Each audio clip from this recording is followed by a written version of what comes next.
नमस्कार दोस्तों, स्वागत है आपका हमारे YouTube चैनल अनोखी यूपीएससी टिप्स में। बिना कोचिंग के पहली बार में ही आईएएस बनी आर्तिका शुक्ला। उन्होंने अपनी सफलता के कई राज बताए। दोस्तों, आज हम आर्तिका शुक्ला के बारे में जानेंगे। उन्होंने बगैर कोचिंग के सिर्फ 1 साल में किस तरह से यूपीएससी की तैयारी की और उसमें सफलता हासिल की, और उन्होंने अपनी सफलता के पीछे कौन कौन से ऐसे राज बताए जो इनकी सफलता के लिए श्रेयकर हैं।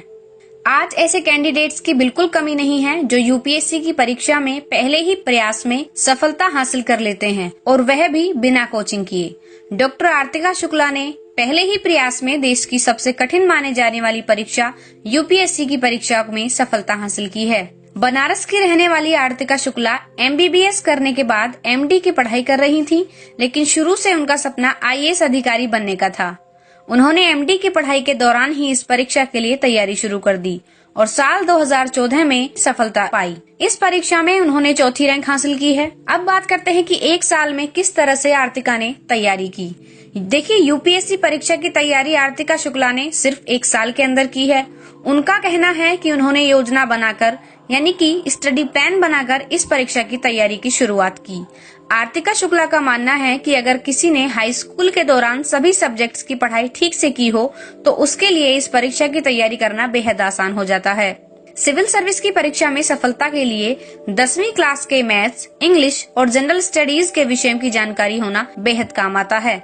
आर्तिका शुक्ला का कहना है कि प्रीलिम्स और मेंस दोनों एग्जाम को ध्यान में रखकर एक साथ तैयारी करनी चाहिए। सिर्फ प्रीलिम्स की और सिर्फ मेंस की तैयारी के बारे में बिल्कुल नहीं सोचना चाहिए। अब बात करते हैं टाइम टेबल बनाकर तैयारी करने की। आर्तिका का कहना है कि इस परीक्षा के लिए टाइम टेबल बनाना बहुत जरूरी है। सभी सब्जेक्ट्स पर पूरा ध्यान देना चाहिए और सबसे ज्यादा ध्यान समय के सही मैनेजमेंट पर यानी कि टाइम मैनेजमेंट पर देना चाहिए।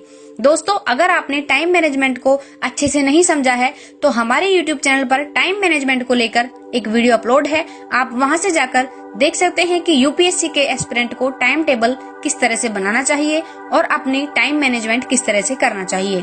चलिए बात करते हैं आर्तिका शुक्ला के बारे में। उन्होंने कहा कि कोचिंग सेंटर में तैयारी करने के लिए वो गई थी, लेकिन 2-3 दिन के बाद ही वहां जाना छोड़ दिया। वैसे उनके पेपर लेकर घर पर प्रैक्टिस करने से काफी मदद मिली। आर्तिका का कहना है कि पहले लक्ष्य तय कर लेने से ज्यादा फायदा होता है। अगर अपनी 10वीं की पढ़ाई के दौरान ही सिविल सर्विस में आने का मन बना लिया तो सफलता की संभावना ज्यादा रहती है। अब बात करते हैं सोशल मीडिया से लिंक के बारे में। आर्तिका शुक्ला का कहना है कि सिविल सर्विस की परीक्षा की तैयारी के दौरान उन्होंने 1 साल तक सोशल मीडिया से दूरी बना ली। इससे ध्यान भटकता था। उनका कहना है कि इस परीक्षा में सफलता के लिए एकाग्रता बहुत जरूरी है। उन्होंने कहा कि साल भर तक वे फेसबुक से दूर रहीं। शुरू में उन्हें थोड़ा सा अजीब लगा, लेकिन जल्द ही उन्हें इसकी आदत सी हो गई। उन्होंने बताया कि वह देर रात के समय लिखने की प्रैक्टिस किया करती थी। आर्तिका शुक्ला का कहना है कि इंटरव्यू में सफलता के लिए सेल्फ कॉन्फिडेंस का होना बेहद जरूरी है। इंटरव्यू में किसी सवाल का जवाब नहीं आता हो तो भी बिना घबराए कह देना चाहिए कि आप इसके बारे में नहीं जानते।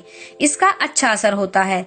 आर्तिका शुक्ला का कहना है कि टाइम मैनेजमेंट, लक्ष्य पर पूरा ध्यान और व्यवस्थित तैयारी से ही इस परीक्षा में सफलता हासिल की जा सकती है। अब बात कर लेते हैं कि आर्तिका शुक्ला ने अपनी मेंस और प्रीलिम्स के लिए कौन कौन से रिसोर्सेज यूज किए। अगर प्रीलिम्स की बात करें तो प्रीलिम्स में उन्होंने हिस्ट्री के लिए राजीव वहीद द्वारा लिखी गई स्पेक्ट्रम का यूज किया।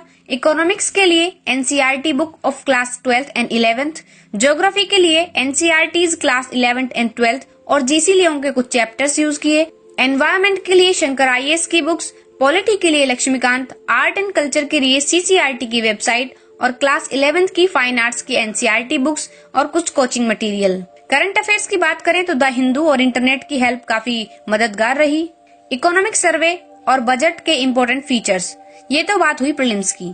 अब बात कर लेते हैं उन्होंने अपने मेंस के लिए पेपर वाइज कौन कौन से रिसोर्सेज यूज किए। सबसे पहले बात कर लेते हैं जीएस पेपर 1 की, जिसमें हिस्ट्री, ज्योग्राफी और सोशियोलॉजी आता है। इन्होंने हिस्ट्री के लिए विपिन चंद्रा की बुक है 2, वो यूज की। ज्योग्राफी के लिए क्लास 11th और 12th की एनसीईआरटीज और जीसी लियों के कुछ चैप्टर्स। आर्ट एंड कल्चर के लिए सीसीआरटी की वेबसाइट, क्लास 11th की फाइन आर्ट्स की एनसीईआरटी बुक्स, कोचिंग मटेरियल्स और क्लास 11th की बुक। सोसाइटी के लिए उन्होंने सिर्फ न्यूज़पेपर पर ही बिलीव किया। उनका मानना है कि न्यूज़पेपर से आपका सोसाइटी का सेक्शन कवर हो जाता है, उसके लिए ज्यादा तैयारी की जरूरत नहीं है। अब बात करते हैं पेपर 2 के बारे में, यानी कि जनरल स्टडीज का पेपर 2। उसके लिए उन्होंने पॉलिटी के लिए Laxmikanth, vision IAS current affairs notes, PIB and PRS की वेबसाइट और अलग अलग गवर्नमेंट जो मिनिस्ट्रीज होती हैं उनकी वेबसाइट पर नजर बनाए रखी। अब बात करते हैं जनरल स्टडीज के पेपर 3 के बारे में। उन्होंने इसके लिए क्या क्या रिसोर्सेज यूज किए, तो इन्होंने एनसीईआरटीज पढ़ी क्लास 11th और 12th की, इकोनॉमिक सर्वे पढ़ा और बजट के कुछ की फीचर्स, एआरसी की रिपोर्ट डिजास्टर्स के लिए बहुत ज्यादा जरूरी बताई। अब बात करते हैं पेपर 4 के बारे में। आर्तिका का मानना है कि पेपर 4 के लिए बहुत ज्यादा कम मेहनत की जरूरत है, क्योंकि वो मानती हैं कि ये टेस्ट होता है आपकी एनालिटिकल और डिसीजन मेकिंग स्किल्स का। इसलिए आप जितने भी ज्यादा केस स्टडीज सॉल्व करेंगे और पास्ट ईयर पेपर के क्वेश्चन सॉल्व करेंगे तो आप इसमें अच्छा स्कोर कर सकते हैं। अब बात करते हैं आर्तिका शुक्ला ने जो अपने इंटरव्यूज में जनरल टिप्स दी हैं और यूपीएससी एस्पिरेंट्स के लिए उनका क्या कहना है, उनकी क्या सलाह है, उनके बारे में बात करते हैं। सबसे पहले तो वो ये कहती हैं कि प्रीलिम्स की तैयारी में 2 से ज्यादा महीने बिल्कुल न लगाएं, क्योंकि आप शुरू से ही अगर प्रीलिम्स की तैयारी को लेकर चलेंगे तो आपका प्री तो क्वालिफाई हो जाएगा, लेकिन मेंस में आपको बहुत ज्यादा दिक्कत का सामना करना पड़ेगा। इसलिए उनका मानना है कि आप शुरू से ही प्रीलिम्स और मेंस को साथ साथ लेकर चलिए। दिन में अगर आप 4 घंटे मेंस को देते हैं तो प्रीलिम्स के लिए भी 2 घंटे जरूर निकाल लें। प्रीलिम्स से 2 महीने पहले आप पूरी तरह से प्रीलिम्स पर ध्यान दे सकते हैं। अगले टिप के बारे में वो कहती हैं कि अपना ऑप्शनल सब्जेक्ट चुनते वक्त बहुत ही सावधानी बरतनी चाहिए। उनका कहना है कि ऑप्शनल सब्जेक्ट ऐसा होता है जो हमारी रैंक को उठा सकता है और कम भी कर सकता है, इसलिए अपने ऑप्शनल सब्जेक्ट का चुनाव करते वक्त बहुत ही ध्यान रखना चाहिए।